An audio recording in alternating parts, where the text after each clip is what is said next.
Dhaggeeffadhaa waan nama gaddisiisu. Mucaan kun guyyaa lama dura dhiigitti jabaatee jennaan dhiigirra dhaabbachuu dinnaan mana qorichaa geessisan mana hidhaatii baasanii. Amma immoo otoo dhiigirra hin citin ammas mana hidhaatti deebisanii jechuudha. Gara jabina akkasii ilaalaa Oromoo. Gara jabina akkasii ilaalaa. Uummanni kun ummata mana guutuudhaan mana hidhaatti rakkachaa jiru jechuudha. Abbayeen see mana hidhaa jiru, harmeen see mana hidhaa jiru, obboleessi see mana hidhaa jira. Mucaan kun ofii seetii otoo akka dhukkubsattu mana hidhaa jirti. Gara jabina akkasii ilaalaa jechuudha. Ummata kanaaf kabajaatu mala ture jechuudha. Sababa kun hundaan sababa ilma isaaniiti jechuudha.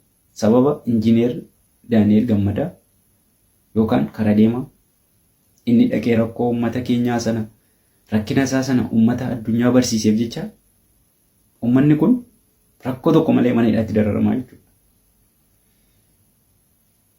Maaliif rakkoo uummatichaa gadi baastee jedhanii sababa karaa deemaan rakkoo uummatichaa Oromoo hunda barsiiseef jecha uummanni kun manni guutuun mana hidhaatti dararamaa jechuudha.